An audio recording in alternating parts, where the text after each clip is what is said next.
ពេលដែលអ្នកប្រើ AliExpress send email នៅពេលនោះ program ហ្នឹងវានឹង download mail ពី server យកមកដាក់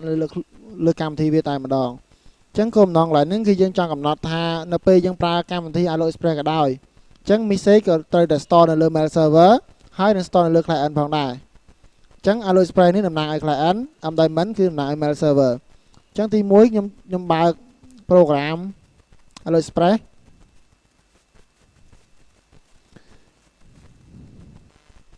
ចឹងនៅក្នុង program AliExpress នេះគឺខ្ញុំបានជ្រើសរើសយក account មួយឈ្មោះថា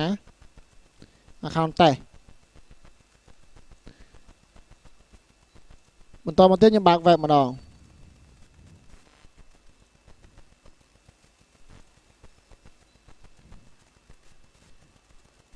ហើយខ្ញុំ log ចូល account test ដដែលអញ្ចឹង account test បាន log ចូលពីកម្មវិធីផ្សេងគ្នាមួយគឺខ្ញុំ log តាមអ៊ីនធឺណិតមួយទៀតខ្ញុំ log តាមកម្មវិធី AliExpress អញ្ចឹងនៅពេលនេះខ្ញុំសាកល្បង send email មកកាន់ email test ហ្នឹងថាតើវាអាច store នៅលើ server អត់អញ្ចឹងខ្ញុំបើក mail server សិនខ្ញុំបើក Explorer ក្នុង C Diamond user UPP domain name អញ្ចឹងតេស្តអញ្ចឹងជាកន្លែងនេះគឺជាកន្លែង store mail របស់យើង store message អញ្ចឹងមើលកន្លែងនេះមានតែពីរ file នេះទេអញ្ចឹងខ្ញុំចាប់ដើមបើក web ហើយខ្ញុំចាប់ send អញ្ចឹងខ្ញុំ send មកខ្លួនឯងគឺ send មកតេស្តខ្លួនឯងអញ្ចឹងកន្លែងនេះខ្ញុំដាក់ថាមួយ3ដង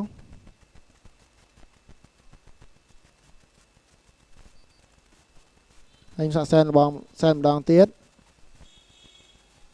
send មកខ្លួនឯងម្ដងទៀតទី2ម្ដង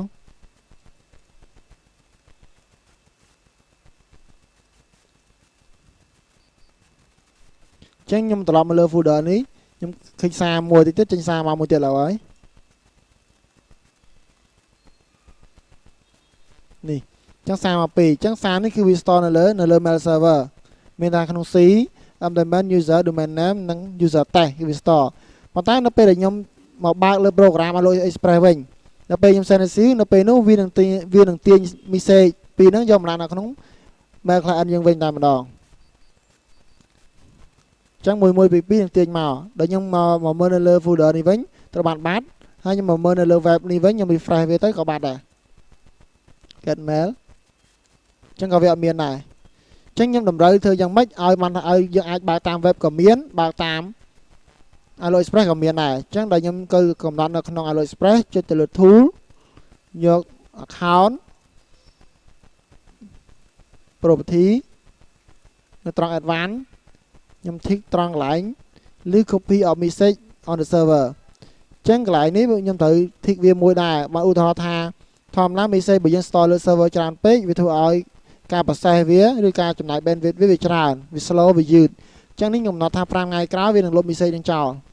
5ថ្ងៃក្រោយលុប message ចោល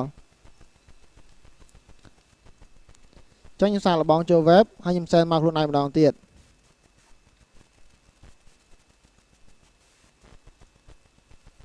ដាក់លេខ7ទៅ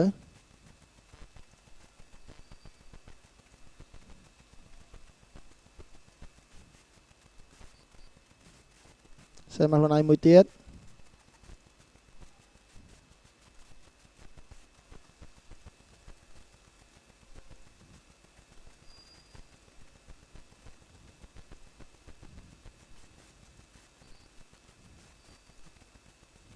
ចឹងខ្ញុំមកមើលនៅក្នុង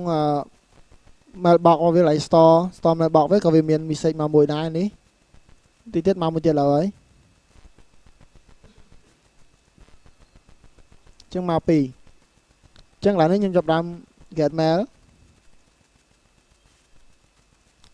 ចឹងទទួលបាន mailbox 2ហើយខ្ញុំមកលើកម្មវិធី AliExpress send receive និងទទួលបាន mailbox ថែម2ទៀតលេខ7លេខ8ហើយខ្ញុំត្រឡប់មកមើលលើនេះវិញក៏ mail 2នៅដដែលខ្ញុំ refresh នៅដដែលហើយខ្ញុំមកមើលលើ web នេះ renew refresh